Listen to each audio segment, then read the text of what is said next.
Hello dear student, आज मैं आपको भारतीय राष्ट्रीय कांग्रेस के प्रमुख अधिवेशन पढ़ाने जा रही हूँ, जो कि सभी कंपटीशन एग्जाम की दृष्टि से मोस्ट इम्पोर्टेंट टॉपिक है। चाहे वो DSSB हो, KVS हो, BPSC हो, BS टेट हो, UP टेट हो, सुपर टेट हो, RO ARO हो, UP कांस्टेबल हो, कोई भी एग्ज़ाम हो, ये सभी एग्ज़ाम की दृष्टि से मोस्ट इम्पोर्टेंट टॉपिक है।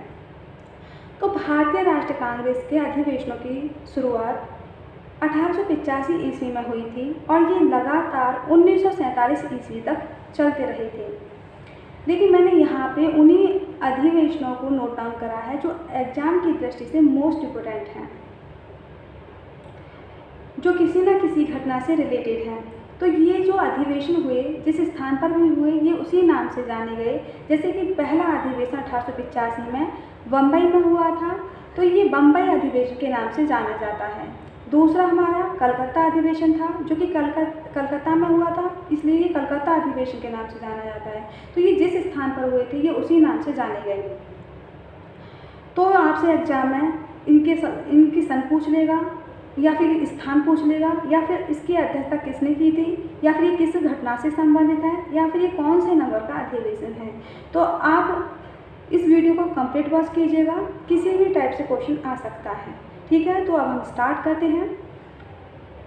पहला अधिवेशन 1885 ईस्वी में हुआ था बम्बई में। इसकी अध्यक्षता बोमिश चंद्र बनर्जी के द्वारा की गई। दूसरा अधिवेशन 1886 में हुआ था कलकत्ता में। इसकी अध्यक्षता दादा भाई नौरोजी के द्वारा की गई। तीसरा अधिवेशन 1887 में हुआ मद्रास में। इसकी अध्यक्षता बदरुद्दीन तैयब जी के द्वारा की गई। चौथा अधिवेशन 1888 में हुआ इलाहाबाद में। इसकी अध्यक्षता जॉर्ज यूले के द्वारा की गई। 12वां अधिवेशन 1896 में हुआ कलकत्ता में। इसकी अध्यक्षता रहीमतुल्लाह सयानी के द्वारा की गई।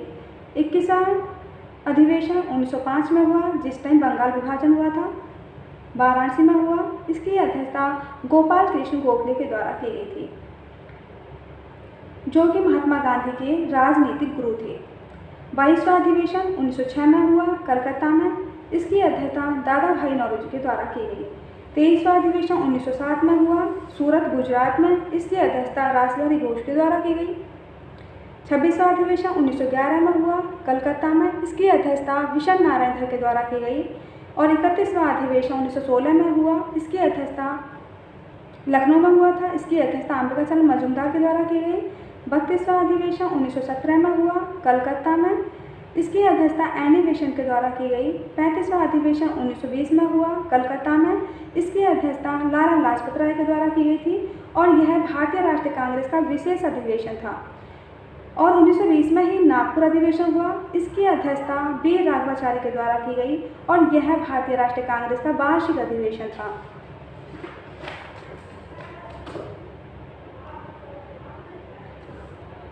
उनतालीसवां अधिवेशन 1924 में हुआ बेलगांव कर्नाटक में। इसकी अध्यक्षता महात्मा गांधी ने की। महात्मा गांधी केवल भारतीय राष्ट्रीय कांग्रेस के एकमात्र अध्यक्ष बने। इन्होंने केवल भारतीय राष्ट्रीय कांग्रेस में एक ही बार भाग लिया, वो भी बेलगांव कर्नाटक के अधिवेशन में। 44वां अधिवेशन 1929 में हुआ लाहौर में, जवाहरलाल नेहरू की अध्यक्षता में। 45वां अधिवेशन 1931 में हुआ कराची में, वल्लभ भाई की अध्यक्षता में। 50वां अधिवेशन 1937 में हुआ फैजपुर, जवाहरलाल नेहरू की अध्यक्षता में, जो कि भारत के प्रथम प्रधानमंत्री थे। 51वां अधिवेशन 1938 में हुआ हरिपुरा, सुभाष चंद्र बोस की अध्यक्षता में। 52वां अधिवेशन 1939 में हुआ त्रिपुरी संकट, जो कि जबलपुर में स्थित है। इसकी अध्यक्षता सुभाष चंद्र बोस ने की थी। 53वां अधिवेशन 1940 से 45 ईस्वी तक, यानी कि लगातार 5 सालों तक चलता रहा। ये सबसे लंबा कांग्रेस का अधिवेशन था, जो कि रामगढ़ में हुआ था और इसकी अध्यक्षता अबुल कलाम आज़ाद के द्वारा की गई थी, जो कि भारत के पहले शिक्षा मंत्री थे। 54वां अधिवेशन नवंबर के महीने में हुआ 1946 से 1947 मेरठ में। इसकी अध्यक्षता JB कृपलानी के द्वारा की गई थी। 55वां अधिवेशन दिसंबर 1947 में हुआ दिल्ली में और इसकी अध्यक्षता डॉक्टर राजेंद्र प्रसाद के द्वारा की गई थी, जो कि भारत के पहले राष्ट्रपति थे। मैंने इन अधिवेशनों से संबंधित कुछ इम्पोर्टेंट फैक्ट भी लिखे हैं, जो कि एग्जाम की दृष्टि से मोस्ट इम्पोर्टेंट हैं। इन्हें भी आप ध्यानपूर्वक देखिएगा। तो हमारे देश की आज़ादी में भारतीय राष्ट्रीय कांग्रेस की संस्था का बहुत महत्वपूर्ण रोल है। तो कांग्रेस की जो स्थापना हुई थी, ये एक एओ हुम कैरेक्टर है, जो कि इनका बहुत ज़्यादा योगदान रहा है हमारे देश की आज़ादी में।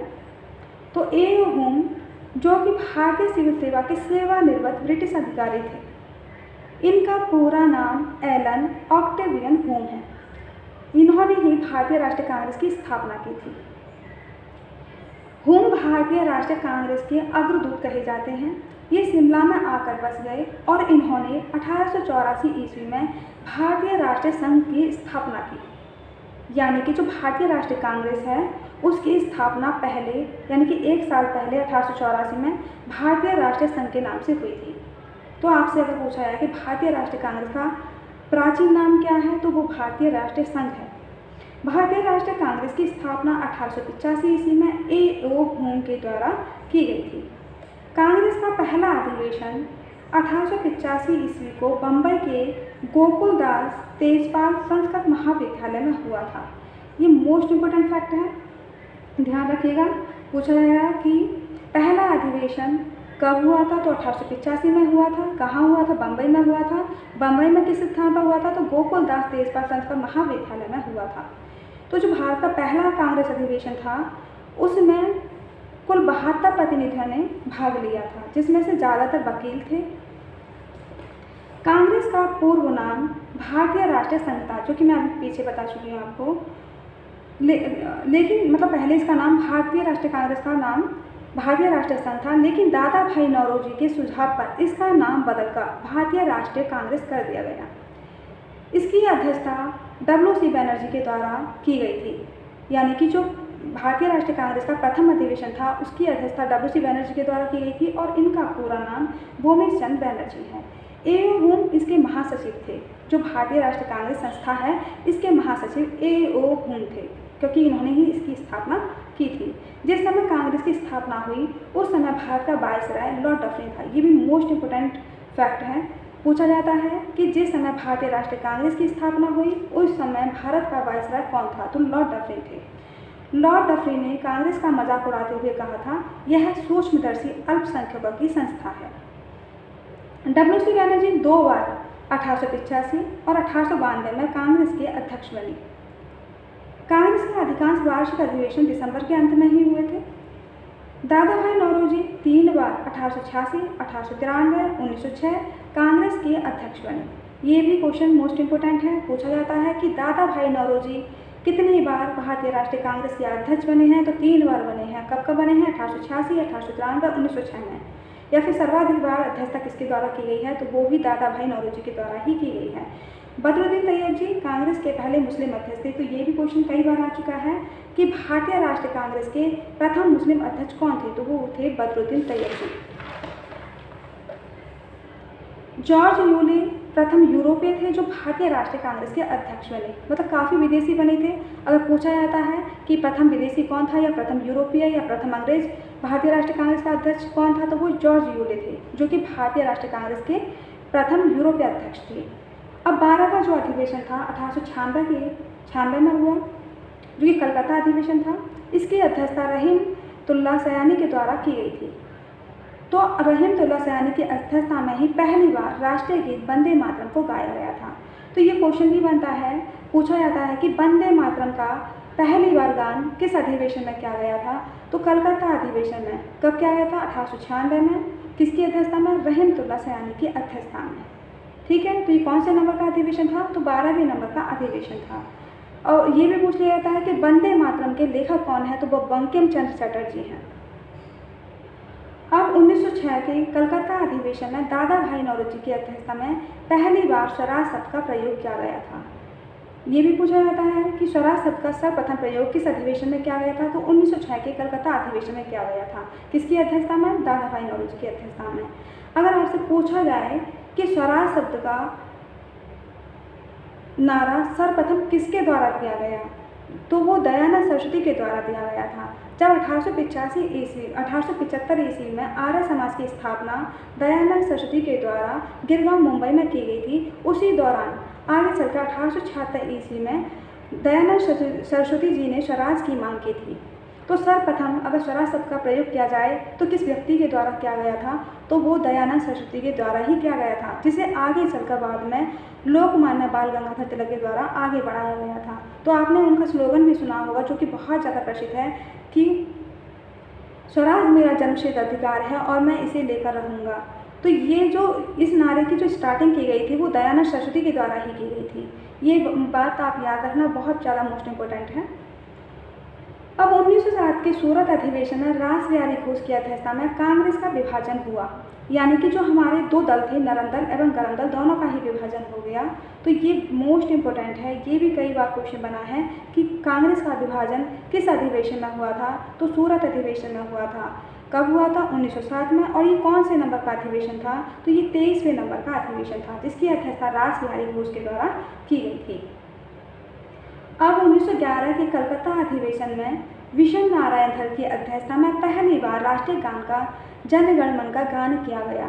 ये भी मोस्ट इम्पोर्टेंट है कि जन गण मन का गान कब किया गया था, कब और कहाँ किया गया था। तो जन गण मन का गान सर्वप्रथम कलकत्ता अधिवेशन में 1911 में किया गया था।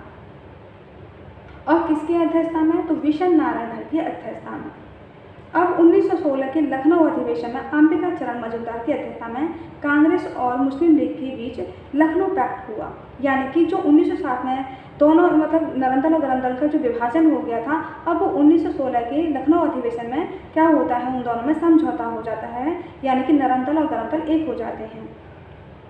तो 1916 के लखनऊ अधिवेशन में अंबिका चरण मजूमदार की अध्यक्षता में कांग्रेस और मुस्लिम लीग के बीच लखनऊ पैक्ट हुआ, जो कि लखनऊ समझौता के नाम से जाना जाता है। तो आपसे पूछा जाएगा कि नरम दल और गरम दल कब एक हुए थे? तो लखनऊ अधिवेशन में। कहाँ पर? किसकी अध्यक्षता में? अंबिका चरण मजूमदार की अध्यक्षता में। ठीक है। तो लखनऊ समझौता किसे कहा जाता है? जहाँ पर नरम दल और गरम दल दोनों ही एक हो जाते हैं। अब 1917 के कलकत्ता अधिवेशन में एनी बेसेंट कांग्रेस की पहली महिला अध्यक्ष बनी। पूछा जाता है कि कांग्रेस की पहली महिला अध्यक्ष कौन थी? तो वो थी श्रीमती एनी बेसेंट। अगर पूछा जाए कि भारतीय राष्ट्रीय कांग्रेस की पहली भारतीय महिला अध्यक्ष थी कौन थी, तो वो सरोजनी नायडू थी, क्योंकि 3 बार महिलाएं कांग्रेस की अध्यक्ष बनी। एक तो 1917 में एनी बेसेंट बनी सबसे पहले, दूसरी बार भी 1925 में बनी सरोजनी नायडू, और 1933 में नलिनी सेन गुप्ता बनी। तो ये दोनों ही विदेशी थी, ये आयरलैंड से थी और ये लंदन से थी, दोनों ही विदेशी थी। केवल एकमात्र जो भारतीय महिला थी वो सरोजनी नायडू थी।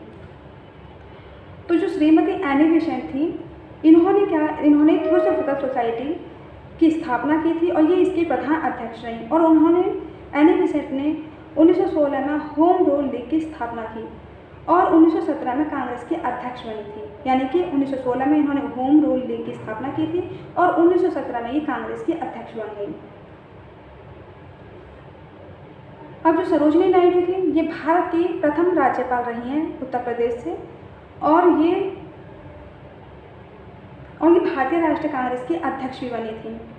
तो सरोजनी नायडू जो हैं, ये एक भारतीय राष्ट्रीय कांग्रेस की नेता होने के साथ साथ एक बहुत अच्छी कवयित्री भी थी। इन्हें भारत कोकिला के नाम से जाना जाता है, नाइटिंगेल ऑफ इंडिया भी कहा जाता है, और यह नाम इनको महात्मा गांधी के द्वारा दिया गया था, क्योंकि जो 1905 में इनका एक कविताओं का एक संग्रह था गोल्डन थ्रेशोल्ड, जो कि बहुत ज़्यादा फेमस था, जिससे प्रभावित होकर महात्मा गांधी जी ने इन्हें भारत कोकिला नाम दिया।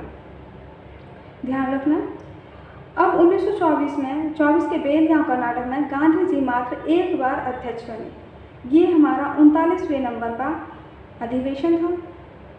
अब 1929 के लाहौर अधिवेशन में जवाहरलाल नेहरू की अध्यक्षता में पूर्ण स्वराज का प्रस्ताव पारित हुआ, मतलब जिसकी मांग 1906 में की गई थी, जिस स्वराज की मांग, अब उसको यहाँ पे आकर पारित कर दिया गया। और ये 44वें नंबर का अधिवेशन था, जिसकी अध्यक्षता जवाहरलाल नेहरू के द्वारा की गई थी। ये लाहौर अधिवेशन था।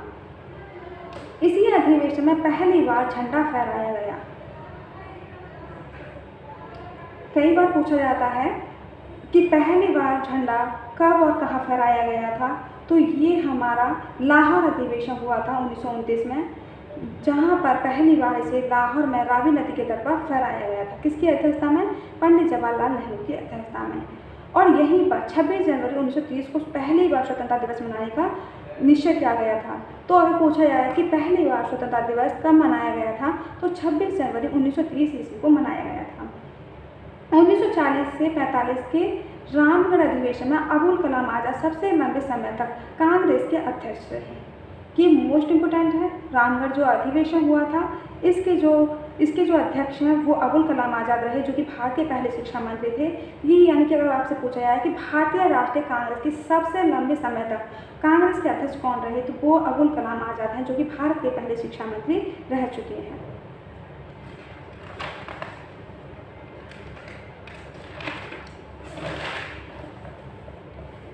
उन्नीस से 1947 मेरठ अधिवेशन हुआ था। आज़ादी के समय JV कृपलानी ही कांग्रेस के अध्यक्ष रही और ये हमारे 54वें नंबर का अधिवेशन था। अब पूछा जाए कि आज़ादी के समय भारतीय राष्ट्रीय कांग्रेस की अध्यक्ष कौन थी, तो वो JV कृपलानी थी। तो जितने भी मोस्ट इम्पोर्टेंट फैक्ट बन सकते थे इस टॉपिक से, वो मैंने आपको नोट डाउन कराए हैं। तो आप इन्हें अच्छे से लर्न करिएगा और इस वीडियो को कंप्लीट वॉच कीजिएगा। अगर आपको मेरी ये वीडियो पसंद आई हो या फिर आपके लिए हेल्पफुल रही हो, तो आप इसे लाइक करें, शेयर करें एंड सब्सक्राइब करें। Thank you.